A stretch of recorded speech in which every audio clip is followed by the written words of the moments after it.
মেঘ ভ্রু। তারা থাকতে আবার আমাদের সেভ করার জন্য গার্ডের কি দরকার? ওদের কথায় আহির আর মিহির দুজনেই রেগে গেল। আহির মৃদু চেঁচিয়ে বলল, থাপ্পড় চিনিস? থাপ্পড় মেরে দাঁত ফেলে দেবো বেয়াদব কোথাকার। এত সহজ কি করে হয় তোদের? আমাদের ব্যঙ্গ করে কথা বলছিস? হ্যাঁ, আমরা যখন একবার বলেছি আমাদের সাথে গার্ড যাবে, তার মানে যাবে। আর এই বিষয়ে যদি একবার কথা বলেছিস তাহলে লাচ্ছি মেরে ডাস্টবিনে ফেলে দেবো। মিহির হনহন করে হেঁটে গাড়ির ড্রাইভিং সিটে বসে গাড়ি স্টার্ট দিয়ে তীক্ষ্ণ কণ্ঠে বলল, আহির, ওদের সাথে ফালতু কথা বলে আমাদের একদমই সময় নেই। অলরেডি অনেক দেরি হয়ে গেছে। আহির রাগী চোখে এক পলক সারিকা সাইফার দিকে তাকিয়ে রগে ফুসতে ফুসতে মিহিরের পাশে সিটে গিয়ে বসলো। তারপর বলল, ম্যাম, আপনারা চাইলে আমাদের সাথে আমাদের গাড়িতে আসতে পারেন, আর যদি আসতে না চান তাহলে চুপচাপ বাসার ভিতরে চলে যান। এক পাও গেটের বাইরে রাখবেন না। সারিকা সাইফাও আর কিচ্ছু বললো না, চুপচাপ ভালো মেয়ের মতো গাড়িতে গিয়ে বসে পড়লো। কি আর বলবে, এখন কিছু বললে নিশ্চয়ই ওদের এখানে রেখেই চলে যাবে। আর ওদের শপিং টেডি বিয়ারটা দোকানের বাড়ি থেকে স্পষ্ট দেখা যাচ্ছিল। মেঘ আহানের কাছে বায়না করে ও এটা কিনবে। আহানও আর অমত করেনি। আহানের সম্মতি পেয়ে মেঘ এক দৌড়ে এই দোকানে চলে এসেছে। আহান মেঘের পেছনে আসতেই যাচ্ছিল, তখনই ওর ফোনে একটা কল আসে, আর ও ফোনটা রিসিভ করে এক সাইডে কথা বলতে চলে যায়। মেঘ টেডি বিয়ারটা হাতে নিয়ে খুব মনোযোগ দিয়ে উল্টে পাল্টে দেখছিল। তখনই কি ওর হাত থেকে টেডি বিয়ারটা হ্যাঁচকা টান দিয়ে ছো মেরে নিয়ে নিল। হঠাৎ এইভাবে টেডি বিয়ারটা নেওয়ায় মেঘ হকচকিয়ে উঠল। টেডি বিয়ারটা কে নিয়েছে সেটা দেখতে পাশ ফিরে তাকাতেই মেঘ অবাক হয়ে গেল। সাথে ওর চোখে মুখে স্পষ্ট ঘৃণার ছাপ ফুটে উঠল। মেঘের থেকে কিছুটা দূরে দাঁড়িয়ে আছে আবির আর জেরিন। জেরিনের হাতে মেঘের টেডি বিয়ারটা ধরে রেখেছে। ও ঠোঁটের কোণে বাঁকা হাসি, গায়ে ওয়েস্টার্ন ড্রেস পরা। এটা আমার লাগবে, আর যদি পছন্দ না হতো তাও নিয়ে যেতাম, আর যদি পছন্দ না হতো তাও নিয়ে নিতাম। ইউনো, ছোটবেলা থেকেই তোর পছন্দের জিনিসগুলো কেড়ে নিতে আমার খুবই ভালো লাগে। মনের মধ্যে একটা অদ্ভুত শান্তি পাই আমি। ছোটবেলা থেকেই তোর ফেভারিট ড্রেস, টয়, জুতা সব আমি নিয়ে নিতাম। বড় হওয়ার পর তোর থেকে আবিরকেও নিয়ে নিয়েছি, আর এখন এই পুতুলটাও নিয়ে নিব। জেরিনের কথা শুনে মেঘের খুব কষ্ট হচ্ছে। যে মেয়েটাকে ও এত ভালোবাসতো সেই মেয়েটা সবসময় ওর বন্ধুত্বের সুযোগ নিত। মেঘ তাচ্ছিল্য হেসে বলল, তুই আমার থেকে আমার প্রিয় জিনিসগুলো কেড়ে নিতিস না, আমি তোকে নিজের ইচ্ছে দিয়ে দিতাম। জানিস তো, ছোটবেলা থেকেই তুই আর দিশা ছাড়া আমার কোনো বেস্ট ফ্রেন্ড ছিল না। বললেও টেডিটা আমি নেব, না বললেও নেব। আর সবসময় এত ভালো মেয়ে হওয়ার নাটক করিস কিভাবে তুই? ওই দিন আমার আর আবিরের বিয়েটা এমনিতেও হতো, আমাদের বিয়েটা কেউ আটকাতে পারতো না। মাঝখান থেকে তুই মামুকে বিয়েতে রাজি হওয়ার কথাটা বলে সবার চোখে মহান হয়ে গেলি। তুই তো সব সময় সবার সামনে ভালো মেয়ে সেজে থাকার প্ল্যান করতিস, আর আমাকে সবার চোখে খারাপ বানিয়ে দিতিস। জেরিন রাগের চোটে কথাটা এত জোরেই বলেছে যে শপের কাস্টমার সহ সব স্টাফরা ওদের দিকেই তাকিয়ে আছে। আবির এতক্ষণ মেঘের দিকে তাকিয়ে থাকলেও জেরিনের চেঁচিয়ে বলা কথায় ঘর থেকে বের হয়ে আসে। সবাই এইভাবে ওদের দিকে তাকিয়েছে দেখে মেঘের ভীষণ লজ্জার অস্বস্তি লাগছে। ও নিজের মাথাটা নিচু করে ফেলল। এই মুহূর্তে মেঘের নিজেকে বড্ড অসহায় মনে হচ্ছে। মনের অজান্তেই চোখ দুটো নিঃশব্দে আহানকে খুঁজে যাচ্ছে। তখনই খুব পরিচিত একটা কণ্ঠস্বর মেঘের কানে ভেসে এলো। ওর ভালো বা মহান সাজার কোনো দরকার নেই মিসেস আবির রহমান। ওর মনটা এমনিতেই এঞ্জেলদের মতো, একদম স্নিগ্ধ, স্বচ্ছ, পবিত্র। মেঘ চট করে মাথা তুলে দরজা থেকে তাকালো। দেখলো আহান ফোনটা প্যান্টের পকেটে ঢোকাতে ঢোকাতে ভেতরে ঢুকছে। আবির আর জেরিনও মুচকে দরজা দিকে তাকালো। দেখলো হুড়ি বড় একটা ছেলে ওদের দিকে আসে। ছেলেটা চোখ দুটো ছাড়া আর কিছুই দেখা যাচ্ছে না। আহান জেরিনের একদম সামনে এসে স্ট্রং হয়ে দাঁড়িয়ে তীক্ষ্ণ স্বরে বলল, আলো আপনাকে সবার থেকে খারাপ বানাবে? ফানি যে সব সময় আপনার করা ভুলগুলো দায়ভার ইচ্ছে করে নিজের মাথায় নিয়ে নিয়েছে, আপনার করা অন্যায়গুলোর জন্য সবার কাছে বকা শুনেছে, তবুও কখনো মুখ ফুটে কোনো অভিযোগ করেনি।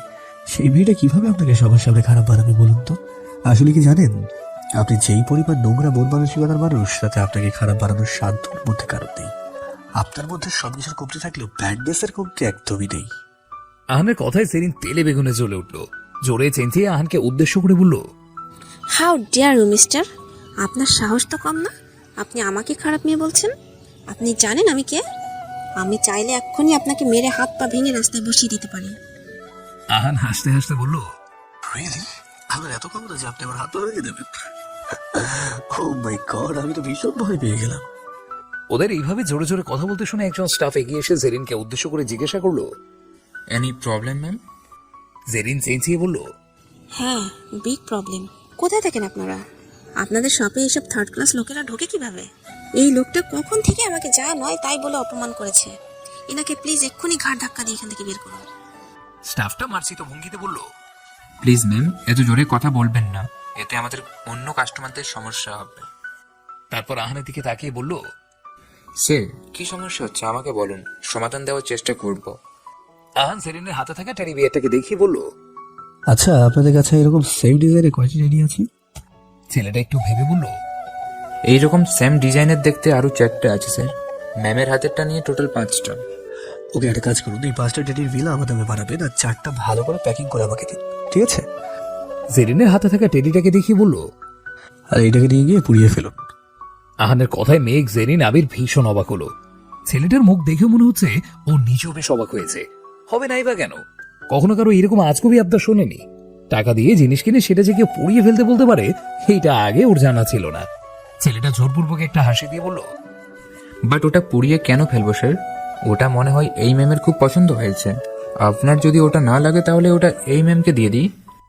জেরিন ওর হাতে থাকা টেডিটা ফ্লোরে ছুঁড়ে মেরে ফেলে দিয়ে আবিরের কাছে গিয়ে ওর এক হাত আঁকড়ে ধরে ন্যাকামো করে বলল, হাবি, দেখো না, ওই ছেলেটা বলছে আমার পছন্দের টেডিটা নিয়ে নিবে।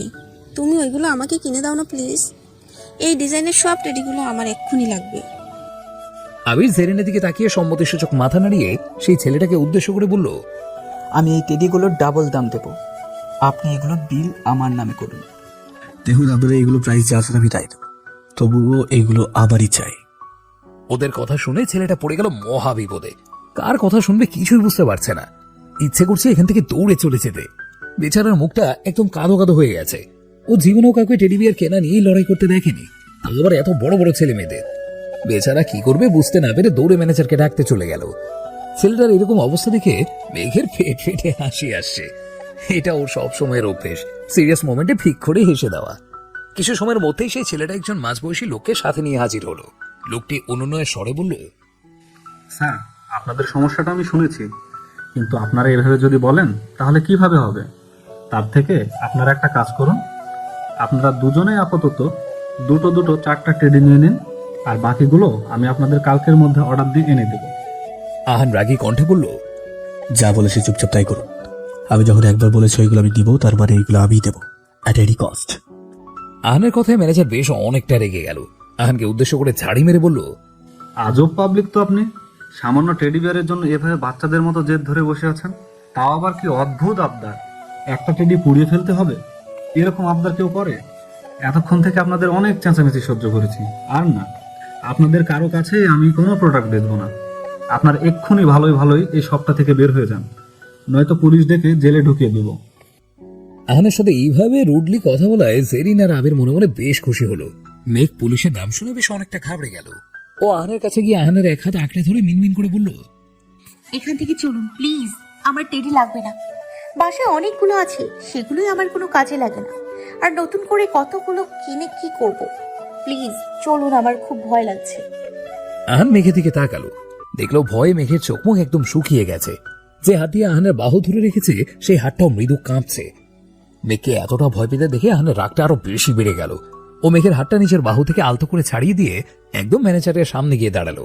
তারপর নিজের হুডিটা একটু ওপরে তুলে মুখের মাস্কটা সরিয়ে ফেললো। হুডিটা এমন ভাবে সরিয়েছে যেন ম্যানেজার ছাড়া আর কেউ ওকে দেখতে না পায়।